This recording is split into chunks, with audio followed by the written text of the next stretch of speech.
Okay, good morning, good evening, good afternoon sa lahat ng nakikinig. Here we go again, Philippine Tool Talks at KHM Mega Tools. Nakita niyo na ako. Ako po ulit si Tool Expert Sean. Kasama ko ngayon ang isa pa nating Tool Expert na si Ma'am Kim. Okay, magandang hapon, umaga, gabi sa lahat ng listeners. Especially sa YouTube, no, kung nagugustuhan niyo content natin, like and subscribe sa channel natin. Saan pa ba tayo available, Ma'am Tin? We're gonna be available din sa Spotify soon. And so watch out. Yeah, Spotify and also TikTok. So please watch out soon so para makita niyo. So today, isa sa mga pag-uusapan namin ni Ma'am Tin, yung ating best air compressors, no, sa Pilipinas yung ginagamit sa workshop and industrial guide, no. Okay. Sige. So, ano ba mga brands, Ma'am Tin, na usually sinasuggest natin sa mga ating mga manonood, mga customers, potential customers, clients, gano'n? Usually, laging ang sinasuggest natin, syempre yung famous Vespa, Inco, Power Star, depende. Pero paano nga ba, no, namimili isang customer, or paano ba natin sila tutulungan na malaman yung kailangan nila? Okay, so why choosing the right air compressor matters in the Philippines? Yeah. So, syempre, we have to consider yung air pressure, kung consistent ba siya, and if overwork yung motor, and also yung tool inefficiency and premature breakdowns. Yes, kasi air compressors, syempre sila yung backbone ng Philippine workshops, ano? From fabrication to automotive shops to construction sites and factories, no? Choosing the wrong compressor often leads to yung mga nasabi mo nga, yung inconsistent air pressure, overwork, inefficient, and yun nga, premature breakdown, sabi mo nga. So, itong pag-usapan natin, itong topic natin will be a guide to choose your air compressor that match your work, your workload, tools, environment, whether you're running a small shop or industrial operation. So, ano ba mga usually commonly used din? Nasabi mo yung mga brands, so ano ba talaga yung mga pwede nating ialok or mga pagpipilian ng customers natin? Although, madami naman talagang brands, pero yung usually kasi na ino-offer natin ay Vespa and Inco, Total, mga ganun. Pero kung gusto din nila, depende rin kung gano'n ka heavy duty, like Hitachi, Yamato, mga ganun. Heavy duty, tapos heavy din yung price. Pero ano nga ba, di ba? Ano nga ba yung mga pagpipilian? Kasi sabi natin, may mga brands, pero anong klaseng air compressor ba yung hinahanap ng ating mga makikinig, mga potential clients, no? So yung meron tayong tinatawag na belt-driven piston and screw rotary air compressors. Okay, ano nga ba yung belt-driven piston, Ma'am Tin? So, yung belt-driven piston, usually po, siya yung affordable, madali i-maintain, tapos parang yung lagi mo siyang ginagamit, mga ganun. Madaling, para common lagi sa mga maliliit to sakto lang na mga workshop, ganun. Yes, mga industrial use, no? Mga workshops. Kasi yun silang affordable, easy to maintain. Yun nga lang, ano ba yung mga cons nila?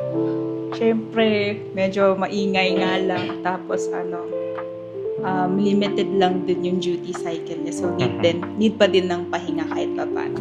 Yes, yung duty cycle, syempre, hindi naman pwedeng walang pahingahan, no? Sabi niyo nga, best for workshops, tire shops, so hindi masyado big on the usage. So, number 2, yung sinabi niyo, yung screw air compressors or rotary air compressors, no? Saan ba siya madalas ginagamit or sino ba ang pumipili nito? Usually, yung mga mabigatang gamitan mga industrial use. Industrial use, yung mga high demand environment, ganyan. So, usually ginagamit siya para sa continuous air supply, mga high efficiency, tapos medyo tahimik na use din. Kaso, ano ba yung mga Syempre, aabangan ng mga kliyente natin pagka ganyan yung pinagbibili nila, no? syempre may ano pa din. Syempre with the pros, yung cons niya, syempre ano din medyo mahal.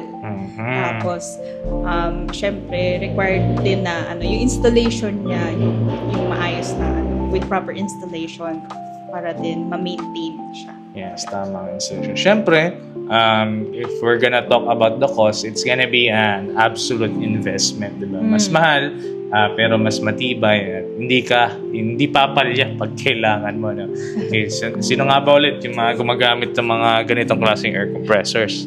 Factory, mga ano, fabrication shop, production line, yung mga palumpalo, mga gamit, yung mga hindi nagpapahinga air compressors dahil sa usage nila. Okay? So ito naman, how about yung mga air compressors na madaling buhatin tulad ng direct couple and yung oilless. Okay, ano ba sila, ma'am? Saan ba sila ginagamit? Ginagamit usually for mga on-site repair lang para since ano siya, compact and madali dalhin. Ayun, dinadala siya sa mga light duty tasks, mga mobile services, gano'n. Tama, mga siguro sa mga pwede sa talyer, gano'n. Pag mabilisang trabaho lang, no? Yun nga lang, syempre. Mabilis trabaho, mabilis din maubos. Mga konse, yung limited lang yung airflow. Hindi masyadong, pagka papalya siya pag mga heavy duty use yung pagkagamitan mo. So, not really recommendable for those environments, no? Yan, sabi nyo nga, best on on-site repairs, pwede na mobile services, and light duty tasks. Okay. So, ito naman, ano ba? Paano ba pimili air compressor? So, ano bang una natin gagawin? Ano bang unang step? Siyempre, you have to determine muna kung saan mo siya gagamitin. Para mas madali. Okay. So, paano yung mga tools mo? Paano yung pagsasalpakan, di ba? So, you need to match your compressor sa tools na gagamitin mo. Ba, heavy duty gagamitin mo, tapos yung pang handheld lang pala, baka mamaya pag bumuga yan, ikaw yung lumipad. Wala na tayo wala nang kamay, malang kamay. Okay, sige. So before buying ba, ano ba yung air tools na kailangan? So dapat meron kang impact wrench, spray gun, air grinder, or sandblaster. Okay, so yun nga, ano ba mga requirements ng mga tools to? Check mo din also yung airflow and yung pressure, PSI. Okay, so syempre your compressor, kailangan ma-exceed yung highest combined requirement. Syempre dapat kapag pipili ka ng air compressor, match sa tools mo. Syempre baka naman yun nga sabi ko kanina, pagka hindi match, magka-komplikasyon, masira lang din yung tools natin. So ano bang step 2 sa pagpili natin ng air compressor? Syempre, you have to choose between small, medium, or large. Pag small, syempre, for light use lang. Tapos medium, saktuhan lang na tingin mo pwedeng magamit sa mga regular use. And then for large, yung mga pang continuous operation, mga ganon. Ano ba mangyayari pagka ginamitan mo ng small tank yung mga industrial use? Ano ba mangyayari? Baka sumabog na ang ating lugar. Prone to insult and injury, di ba? Bakit mo naman gagawin yan kung kapapahamak, no? So, number one rule of thumb, if the compressor runs non-stop, it's undersized. Diba? So, yan. Anong pro tip, ma'am, mabibigay natin sa ating mga listeners? Syempre, if your space is limited, try mo siguro vertical type ng air compressor para din to save space. So yan nga, may ibang klaseng air compressors tulad yan ang sabi ni Ma'am Tin. Kumbaga, if your space is too compact, wala talaga mapaglalagyan. Usually, malaki pa, no? So yun yung gagamit tayo ng mga vertical air compressors. No? Yes. Okay. So, yan. Step 3. Single phase or 3-phase power. Okay. For what purpose ba? Ano ba ang ginagamit? Ano ba difference nito? Bakit natin pagpipili yan? For single phase, ito yung mga common sa mga bahay or sa mga small shops lang, mga ganun. Tapos, yung for three-phase, laging ginagamit for company use or mga malalaking workshop, ganun. Paano ba kukuha ng 3-piece? Tingin ko, ata yun eh, may requirement pa ata. Hindi ko sure. May requirement pa ata yun. Yes, may requirements. Pero, oo. Pag kukuha tayo ng 3-phase, kukontak pa tayo kay Meralco, samot-saring steps na naman gagawin. Pero bakit nyo siya? Kasi mas tipid siya. Of course, ma-meet niya din yung requirements ng air compressors na paggagamitan. Lalo na kung non-stop, no? Edi sabog-sabog na nga yung budget mo sa air compressor, pati din yung kuryente mo, sabog-sabog na rin, no? Okay, yung bill mo. Okay, so yan, yung single phase, yung pwede mong saksak saan sa pader. Saksak mo sa mga... Joke lang. Huwag yung saksak sa ilong nyo. Okay, syempre, sobra sa hangin. Okay, so of course, always check your power supply before buying. Kasi baka mamaya, anong pumutok? Okay. Pumutok ng tangke, pumutok pa yung bahay, yung kuryente nyo. So yan, for electrical upgrades. Step 4, ano ba yung isang step 4 to consider? Always consider yung climate. Siyempre, Philippines, mainit. Bakit? Ano ba? Ba't ba mainit sa Pilipinas? Pati ba naman yan? Global warming. Charis. Global warming. Ako, pati ba naman yan? Bakit naman kailangan ba pag mainit? Ba't hindi na lang lagay ko sa rep yung air compressor ko, ma'am? Kasya ba? Yung mga vertical air compressors, joke lang na kapag ginawa niyo yun, pag kasira-sira na, magka-build ng moisture. Kasi mahalagang tutukan sa pagdating sa air compressors, yung moisture control kasi yung drain bulbs na dryers, mainit na nga. And then yung proper ventilation, bakit? Ano ba yung mga gumagamit na parang kinukulob yung air compressor? Mga dentista usually, tinatago yung air compressor nila, so that would do damage sometimes sa For prolonged use, ba, syempre, kailangan niya humigop ng hangin. Ngayon, kung ikukulob mo, saan siya kukuha hangin? Ano na mangyayari? So, yun nga, moisture buildup mangyayari, no? Yes. Magngangalawang, tool damage pa sa ito. Sipin mo lalagay sa ngipin mo, tapos may kalakalawang o kayo may sira. Naku, yari kayo. Masosoko talaga. Soko agad. Baka ba yung mga hospital muna, soko agad. Grabe naman, ma'am. Okay, pressure loss, yun, hindi mo magamit yung kailangan mo. Okay, so ano bang mga common mistakes? Common mistake. Yung madalas pagka bumibili ng air compressor, yung mga mali. Yung ventilation, tulad nga sabi ni Ma'am Tin, di ba? Kailangan may mga openings pa. Should be no more than 4 to 6 feet from the floor. Yung ventilation natin. And then, syempre, yung duct for the discharge. Okay? Kaya pinakamahalaga. Okay, so yun din yung choosing by horsepower only. Diba? Ano pa mga mistakes, ma'am? Syempre, yung ini-ignore yung requirement na needed. Like yung airflow, hangin, PSI, okay. PSI, sayang. Tapos yung tangke, maliit. Yes. Diba? Prolonged use, di mangyayari, andar yung motor, mag-iinit yung motor, sasabihin, sira agad, sisisihin pa yung brand, sisisihin pa yung store, babalik, sakit sa ulo, Ma'am T. Dami na naman procedure sa pagbili. Isa pa, ano pa ba? And then, ini-skip yung pag-check ng moisture sa area. Kasi syempre, pag hindi mo chinek, ngayon, mga ngalawang, isa na namang sakit sa ulo. Dadagdag. Of course. Hindi rin nagpaplano ng future tool expansion. Yun, isa pa yun. Siyempre, biglang gusto mo mag-upgrade. Gusto ko pala to. Ngayon, hindi kakapusin naman yung yung air compressor nyo. So, wala. Another gastos na naman. Bibili ka na ng 2 air compressors. So, yan, avoiding these mistakes and saves money and downtime. Yes.